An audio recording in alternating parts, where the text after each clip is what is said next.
everybody, my name is Karen and I am the counselor here at Plexus. Welcome to the workshop about time management. In this workshop, I will get you through different tips that you can do in order to learn how to manage your time better. And with that said, let's go ahead and get started.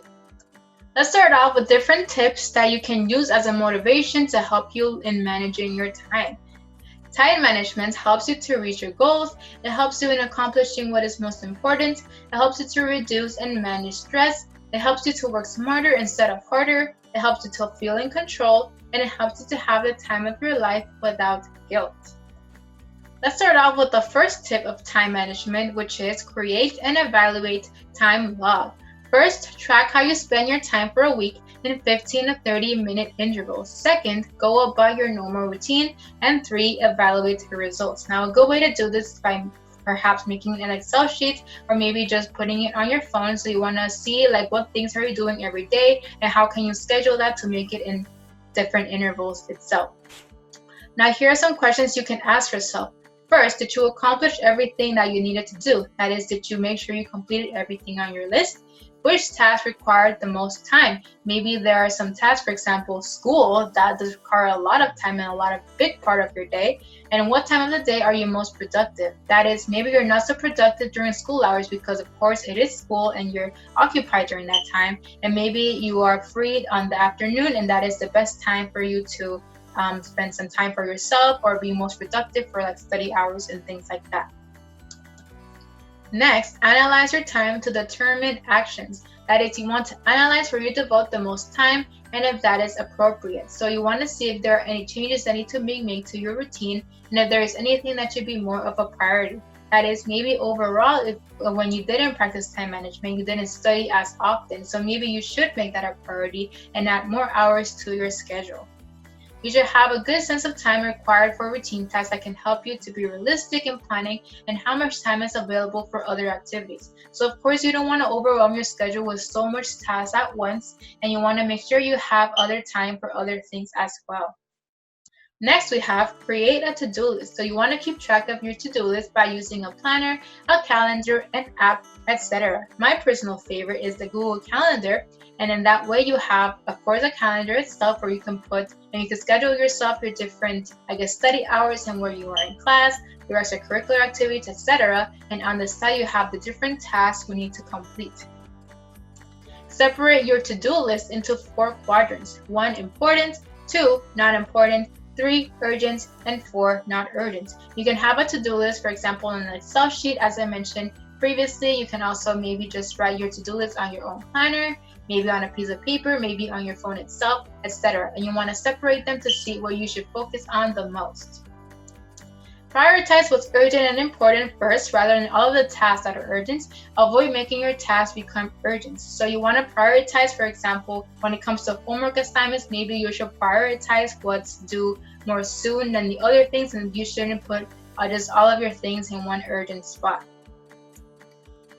Share your schedule. Now, this may not be a good idea for a lot of you because maybe some of you value your privacy, but this may be a good idea for time management because it lets your family and friends know that they can help you when you are accountable.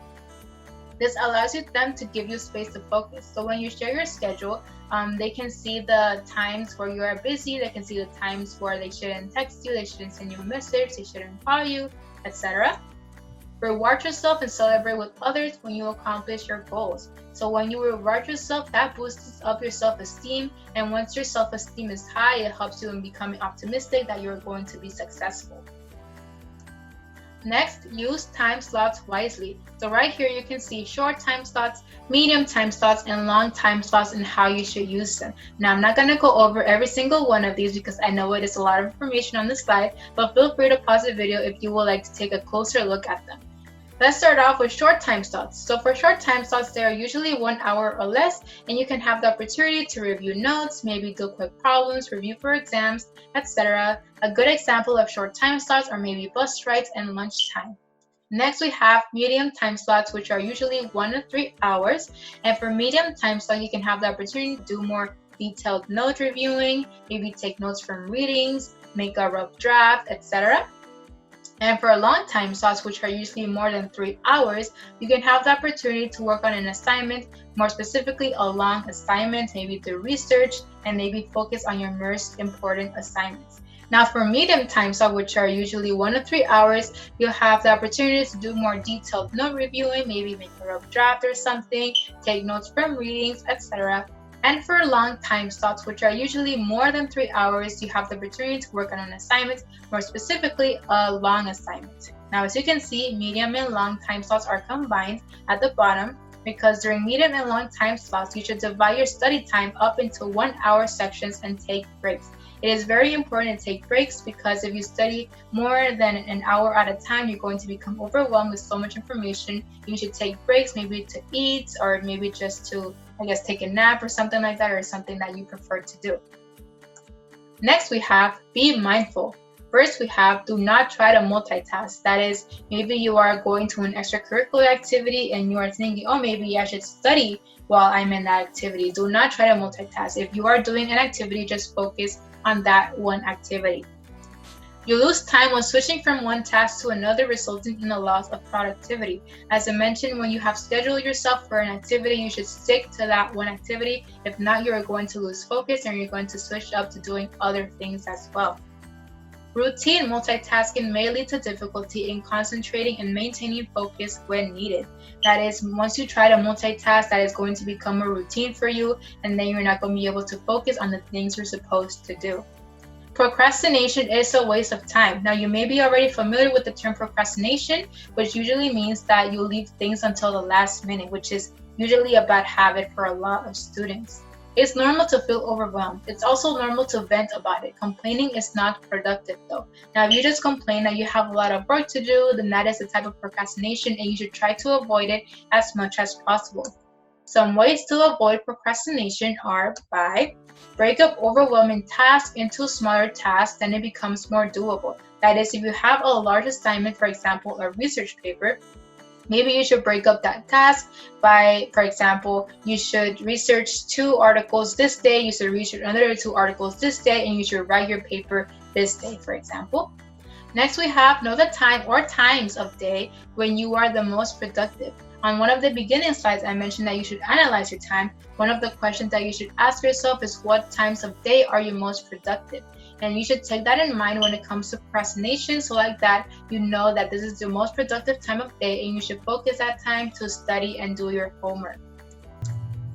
And finally, the last tip we have for time management is to make time to have fun and stay healthy. It is not just about academics. So you should invest time to take care of yourself, schedule time to relax, have fun, or do nothing. Of course, you want to make sure you have some time in your schedule to take a break. When you are well rested, you're more productive and will make better use of your time. So once you are well rested, you'll feel more energized and you feel like doing a lot of things. So use that energy in order to, do your academics and you feel more successful overall. When you don't invest in yourself, you will experience more fatigue, moodiness, and the tasks become more difficult. That is, you're going to be more vulnerable for procrastination. You're not going to be motivated to do your work and reach your goals. And that is why it's important to take breaks when you are studying, like that you feel more energized to do your work. All right, we have reached the end of this workshop. Thank you everybody for sticking around. Before I leave, I would like to let you all know to please download our Plexus app on the App Store or Google Play. If you download our app, you'll be able to receive instant notifications. We will also very much appreciate it if you leave us a rating and a review on the App Store or Google Play as well. We very much appreciate all the feedback you all can give us. Chat will make counselor if you have any questions regarding this workshop or if you would like to reach out about your journey to higher education. We're always happy to help in answering all of those questions as well. And finally, check out our Plexus YouTube page for more college readiness workshops. Our Plexus YouTube page is called Plexus Social Media. Thank you everybody again, and I will see you all in the next workshop. Bye!